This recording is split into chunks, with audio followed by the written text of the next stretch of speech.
Hey everyone, welcome back to Read Along Saturday, and today we are continuing with The Prince by Niccolo Machiavelli. Today we are moving forward with chapter number 21, How a Prince Should Conduct Himself so as to gain renown. Nothing makes a prince so much esteemed as great enterprises and setting a fine example. We have in our time Ferdinand of Aragon and the present King of Spain. He can almost be called a new prince because he has risen by fame and glory from being an insignificant king to the foremost king in Christendom. And if you will consider his deeds, you will find them all great and some of them extraordinary. In the beginning of his reign, he attacked Granada, and this enterprise was the foundation of his dominance. He did this quietly at first and without any fear of hindrance, for he held the minds of the barons of Castile occupied in thinking of the war and not anticipating any innovations. Thus, they did not perceive that by these means he was acquiring power and authority over them. He was able with the money of the church and of the people to sustain his armies by the long war, to lay foundation for military skill which has since distinguished him. Further, always using religion as a plea so as to undertake greater schemes, he devoted himself with pious cruelty to driving out and clearing his kingdom of the Moors. Nor could there be more admirable example nor more rare. Under this same cloak he assailed Africa, he came down on Italy, he has finally attacked France, and thus his achievements and designs have always been great, and have kept the minds of his people in suspense and admiration and occupied with the issue of them.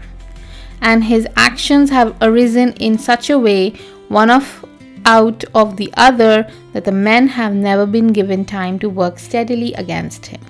Again, it much assists a prince to set unusual examples in internal affairs, similar to those which are related to Messer Bernabo da Milano, who, when he had the opportunity by one in civil life doing some extraordinary thing, either good or bad, would take some method of rewarding or punishing him, which would be much spoken about. And a prince ought above all things always endeavor in every action to gain for himself the reputation of being a great and remarkable man. A prince is also respected when he is either a true friend or a downright enemy, that is to say, when without reservation he declares himself in favor of one party against the other, which of course will always be more advantageous than standing neutral, because if two of your powerful neighbors are at war, they are at such a character that if one of them conquers, you will either fear him or not. In either cases, it will always be more advantageous for you to declare yourself and to make wars strenuously, because in the first case, if you do not declare yourself, you will invariably fall a prey to the conqueror, to the pleasure and satisfaction of him who has been conquered. You will have no reason to offer, no anything to protect or to shelter you, because he who conquers does not want doubtful friends who will not aid him in the time of trial. He who loses will not harbour you because you did not willingly, sword in hand, court his fate. Antiochus went into Greece, being sent for by the Aetolians to drive out the Romans. He sent envoys to the Achaeans, who were friends of the Romans, exhorting them to remain neutral. And on the other hand, the Romans urged to take up arms.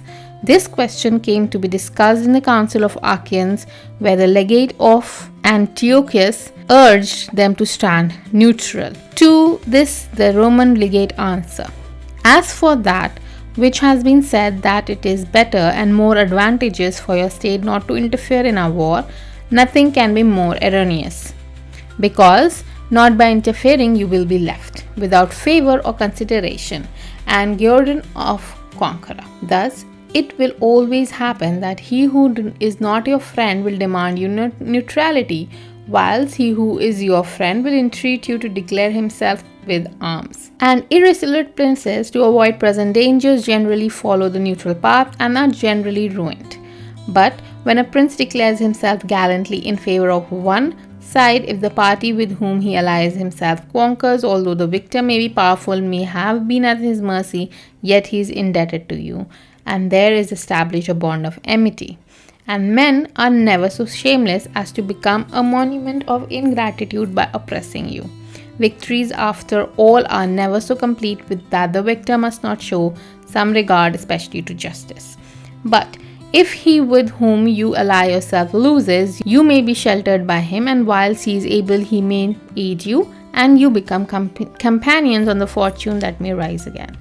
In the second case, when those who fight are of such character that you have no anxiety as to who may conquer, so much that more it is great prudence to be allied, because you assist at the destruction of one by the aid of another who, if he had been wise, would have saved him, and conquering, as it is impossible that he should not do with your assistance, he remain in your discretion. And here it is to be noted that the prince ought to take care never to make an alliance with one more powerful than himself, one for the purposes of attacking others, unless necessity compels him, as is said above, because if he conquers who are at his discretion, and princes ought to avoid as much as possible being at discretion of anyone. The Venetians joined the France against the Duke of Milan, and this alliance, which caused their ruin, could have been avoided. But when it cannot be avoided, as happened to Florentines when the Pope and the Spain sent armies to attack Lombardy, then in such case, for the above reasons, the prince ought to favor one of the parties. Never let any government imagine that it can choose perfectly safe courses, rather let it expect to have to take very doubtful ones, because it is found in ordinary affairs that one never seeks to avoid one trouble without running into another. But prudence consists in knowing how to distinguish the character of troubles, and for the choices to take the lesser evil. A prince ought also to show himself a patron of ability, and to honor the proficient in every art. At the same time, he should encourage his citizens to practice their callings peaceably, both in commerce and agriculture, and in every other following, so that one should not be deterred from improving his possessions for fear lest they be taken away from him, or another from opening up trade for fear of taxes. But the prince ought to offer rewards to whoever wishes to do things and design in any way to honor his city or state. Further, he ought to entertain the people with festivals and spectacles at convenient seasons of the year, and as every city is divided into guilds or into societies, he ought to hold such bodies in esteem, associate with them sometimes, and show himself as example of courtesy and liberality, nevertheless always maintaining the majesty of his rank. For this he must never consent to abate in anything. This is a short chapter. Let us discuss what the main points this chapter has given us. Now, the core premise was how a prince can earn and maintain a reputation that commands respect from his people and other rulers. The first thing that we talked about was by taking an great enterprise and giving rare examples of himself. Nothing earns more respect than a bold, decisive action that shows strength and wisdom. Second one was to make it clear who your friends are and who are your enemies. Take a stand in a war. Neutrality is mostly at a disadvantage. And let's see how. If two powerful neighbors are at war, a prince who remains neutral will be seen as weak and will be plundered after the war by the winner.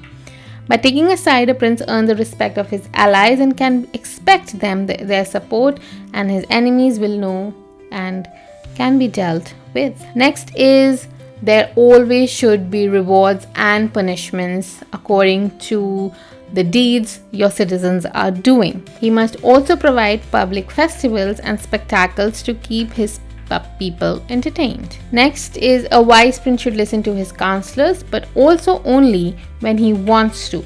He wants to keep them close, but at a safe distance. Moving on to chapter number 22, concerning the secretaries of princes. The choice of servants is of no little importance to a prince, and they are good or not according to the discrimination of the prince. And the first opinion which one forms of a prince and his understanding is by observing the men he has around him. When they are capable and faithful, he may always be considered wise because he has known how to recognize the capable and keep them faithful. But when they are the wise, one cannot form a good opinion of him from the prime error which he made was in choosing them. There were none who knew Messer Antonio da Venafro as a servant of Pandolfo Petrosi, Prince of Siena, who would not consider Pandolfo to be a very clever man in having Venafro for his servant, because there are three classes of intellects: one which comprehend by itself, another which appreciates what others comprehended, and a third which neither comprehends by itself nor by showing by others. The first is most excellent, the second is good, and the third is useless. Therefore, it follows necessarily that if Pandolfo was not in the first rank, he was in the second, for whenever one has judgment to know good and bad, when it is said and done, although he himself may not have the initiative, yet he can recognize the good and the bad in his servant, and the one he can praise and the other correct. Thus the servant cannot hope to deceive him and is kept honest. But to enable a prince to form an opinion of his servant, there is one test which never fails.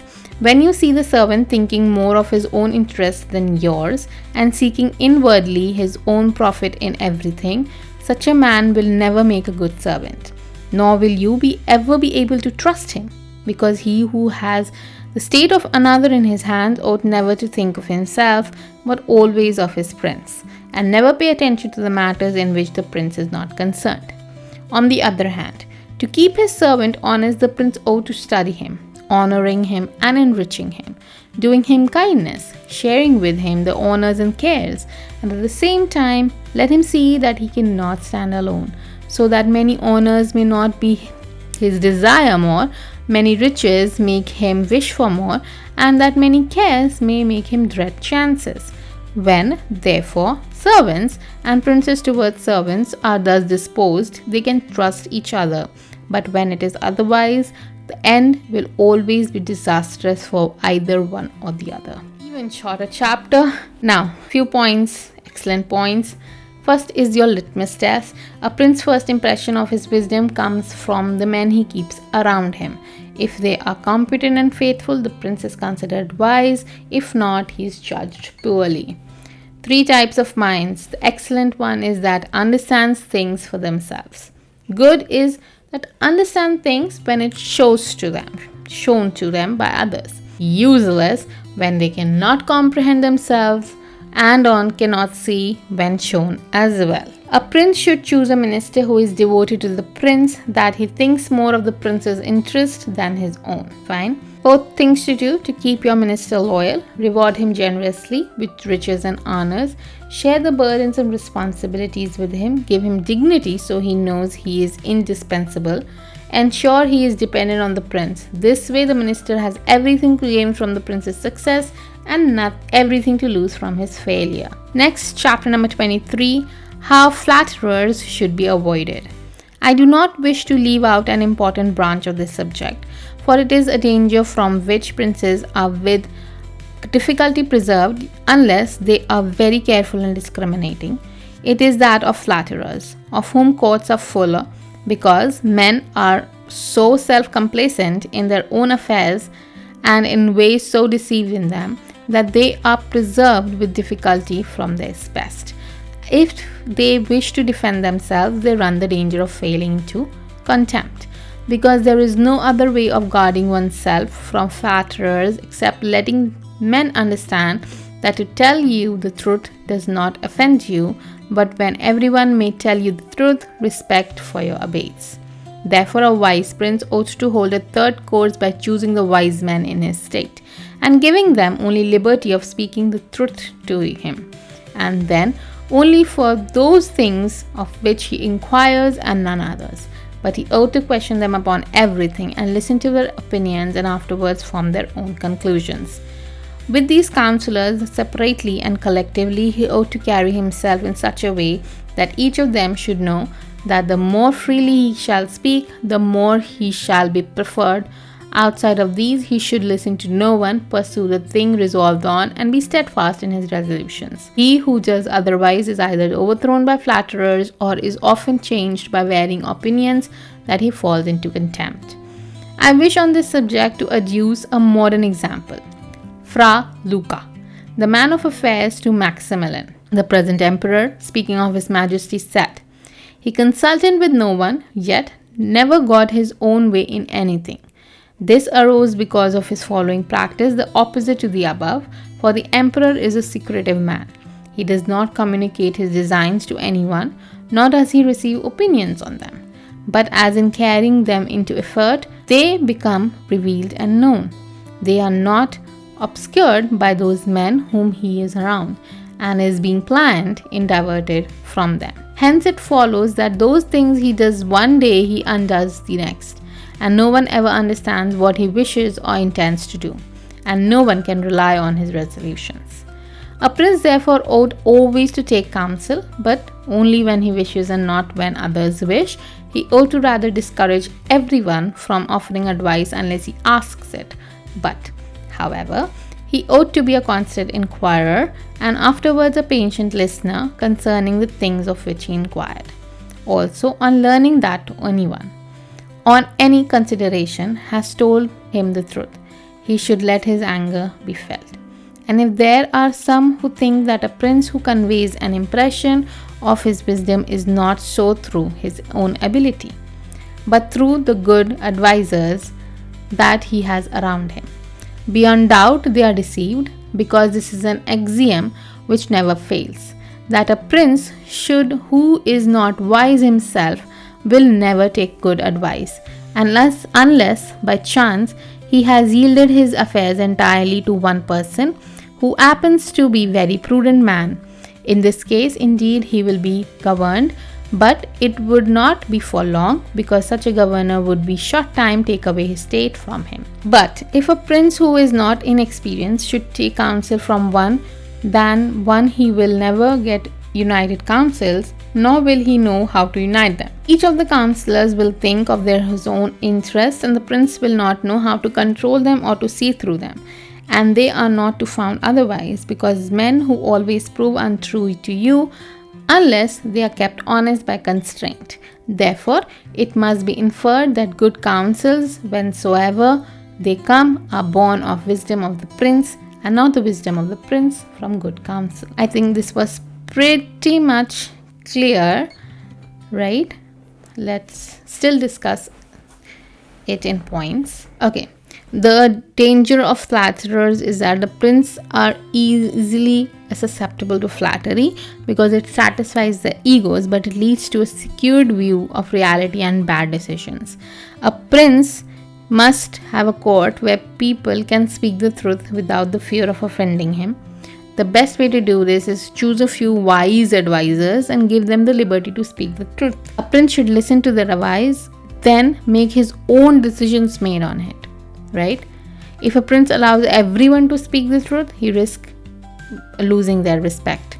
A prince must be firm in seeking advice only when he chooses, when he asks for it, and not the other way around. A prince is considered wise if he seeks advice from his trusted counselors but makes his own final decision after gathering all the information. So that was it for today, and I think next episode is going to be the last episode for this series, The Prince by Niccolo Machiavelli. I will see you next Saturday with the last few chapters. See you soon. Until next time, keep reading and keep watching.